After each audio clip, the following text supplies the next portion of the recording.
Hello बच्चों, बेटा आज जो है chapter number 6 triangle exercise 6.3 for class 10 question number 10 start करेंगे। 9 क्वेश्चन तक मैं जो है लास्ट वीडियोस में डाल चुका हूं, आप देख सकते हैं। कोई डाउट हो तो कमेंट कर सकते हैं। क्वेश्चन हमें गिवन है यहाँ पर कि A B C triangle and F E G triangle, दो ट्राइंगल हमें गिवन है और दोनों ट्राइंगल सिमिलर है आपस में। यहाँ पर जो ये सीडी लाइन है वो एंगल सी को बाइसेक्ट करती है, इक्वल टू पार्ट्स में डिवाइड करती है। ऐसे ही जी एच एक लाइन है जो बच्चा एंगल जी को इक्वल टू पार्ट्स में डिवाइड करती है। ये क्वेश्चन के अंदर हमें गिवन है। आपको जो प्रूव करना है, सबसे पहले प्रूव करना है कि C D upon G H is equal to A C upon F G. उसके बाद आपको ट्राइंगल डी सी बी, तो डी सी बी आपको दिखाई दे रहा है एच जी ई, ये वाला आपको दिखाई दे रहा है, सिमिलर करना है। देन ऊपर वाला पार्ट है D C A and H G F. तो करना स्टार्ट करते हैं फटाफट। ध्यान से देखिए बेटा, बच्चों आपको यहां पर ये जो टू साइड्स का रेशियो दिखाई दे रहा है ये इक्वल करना है।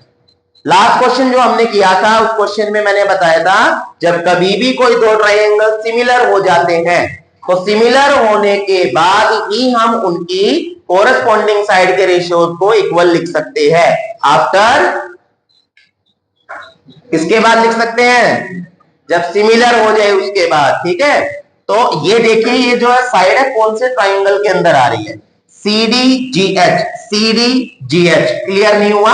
बिकॉज सी डी इसमें भी हो सकती है, इसमें भी हो सकती है, जी एच भी इस ट्राइंगल में भी आ सकती है, साइड इसमें भी आ सकती है। नेक्स्ट तरफ चलते हैं हम, ए सी एफ जी। ए सी, अब मुझे क्लियर हो गया कि इसकी ये साइड और ये साइड लेनी है तो ये वाला ट्राइंगल होगा, ठीक है। मुझे ये वाली साइड और ये वाली साइड लेनी है तो ये वाला ट्राइंगल होगा।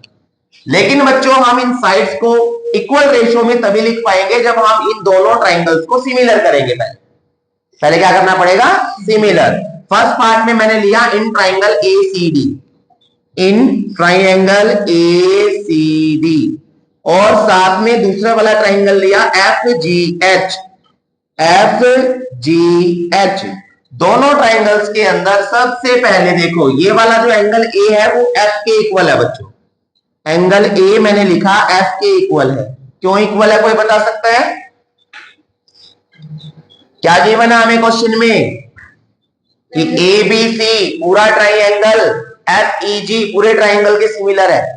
और जब कोई दो ट्राइंगल सिमिलर हो जाते हैं तो उनकी जो साइड्स जितने भी एंगल्स होते हैं वो आपस में इक्वल होते हैं। जब दो ट्राइंगल सिमिलर हो जाएंगे तो उनके जो एंगल्स है वो सारे आपस में इक्वल हो जाएंगे। तो यहां पर ये ए एंगल एफ के इक्वल है। क्यों इक्वल है?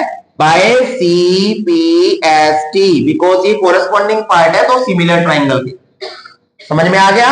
ओके।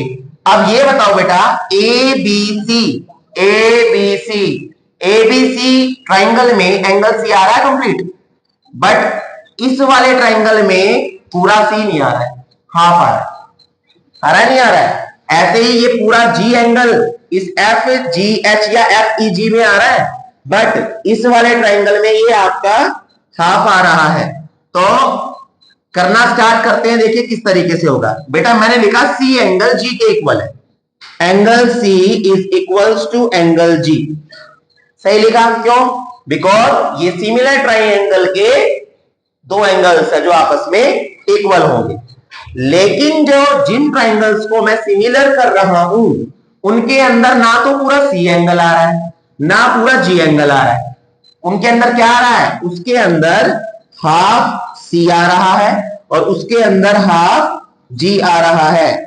तो क्लास 9th में चैप्टर नंबर 5 है यूक्लिड ज्योमेट्री, उसके अंदर हमने जो एक्सियम्स पढ़े थे उसमें हमने क्या पढ़ा था? टू इक्वल कोई थिंग्स है हमारे पास तो उनका हाफ करेंगे तो वो भी इक्वल होगा, पढ़ा था हमने।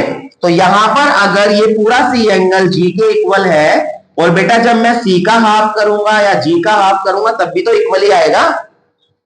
समझ आया मेरा कंसेप्ट? मैं क्या बताना चाह रहा हूं। मान लीजिए दोनों एंगल 100 डिग्री के हैं, मान लीजिए, तो अगर मैं 100 का हाफ करूंगा 50, यहां भी 100 का हाफ करूंगा 50, तो हाफ करने के बाद भी तो इक्वल रहेगा, वो रहेगा। तो यहां पर एंगल सी का हाफ, अब इनके नेम चेंज होंगे। एंगल सी का हाफ इस वाले ट्राइंगल में क्या आ रहा है? A C D, angle A C D. और बेटा यहां पर जो जी का हाफ है यानी ये वाला, ये है F G H, F G H. तो यहां पर ये वाला ट्राइंगल इसके, ये वाला एंगल मैंने इसके इक्वल कर दिया और आगे रीजन है because half C half G के इक्वल है, दैट्स व्हाई। ओके, दो एंगल इक्वल हो गए तो triangle A C D similar हो गया ट्राइंगल एफ जी एच के बाय एंगल एंगल प्रॉपर्टी। यहां तक समझ आ गया। अब अगर बच्चों यहां पर ये सिमिलर हो गए तो इनकी कोरस्पॉन्डिंग साइड ध्यान से देखो, इस वाले ट्राइंगल की साइड ली मैंने सीडी, सीडी ये वाली, तो इसके अपोन में मैंने इसकी साइड रखी जी एच इक्वल, फिर मैंने इसकी साइड ली बेटा ये वाली कौन सी, एसी, एसी, तो इसकी साइड ली मैंने ये वाली एफ जी। तो जब दो ट्राइंगल सिमिलर हो गए थे तो उनकी कोरस्पॉन्डिंग साइड के रेशियो इक्वल कर दिए, और क्यों इक्वल हुआ, by C P S T. तो फर्स्ट पार्ट हमने जो है क्या कर दिया, अपना प्रूव कर दिया।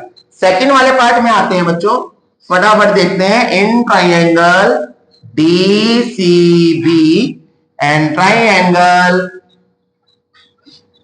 एच जी ई, देखिए कहां पर है, D C E, D C B ये वाला है जहां मैंने क्रॉस बनाया, और यहां पर है एच जी ई जहां क्रॉस बनाया। जिस तरीके से हमने इस ट्राइंगल को सिमिलर किया था बिल्कुल सेम होगा। कहते एंगल बी एंगल ई के इक्वल होगा, एंगल बी ई के इक्वल होगा, क्यों होगा, by C P S T. C P S T कैसे लगा, क्योंकि पूरा बड़ा ट्राइंगल इस बड़े ट्राइंगल के सिमिलर गिवन है, सिमिलर है तो इसका ये एंगल भी ई के इक्वल होगा by C P S T. समझ आ रहा है। ओके, सेकंड वाला मैंने देखा, जो ये वाला एंगल है जो मैं डॉट लगा रहा हूं और इसका ये वाला एंगल है जो डॉट लगा रहा हूं, दोनों आपस में इक्वल होंगे ना, क्यों होंगे, जब पूरा सी एंगल जी के इक्वल है, complete angle C is equal to complete angle G, तो इसका हाफ और इसका हाफ भी तो इक्वल होगा। मैंने बताया ना बिल्कुल सिमिलर है जैसे पहले किया। तो यहां सी का हाफ मैं ये लूंगा B C D, angle B C D, और यहां पर जी का हाफ लूंगा E G H, angle E G H. और इस दोनों ट्राइंगल्स में हमने दो एंगल इक्वल कर दिए, तो triangle D C B similar हो गया एच जी ई के बाय एंगल एंगल प्रॉपर्टी। हमने बेटा अपना सेकंड पार्ट भी कंप्लीट कर लिया।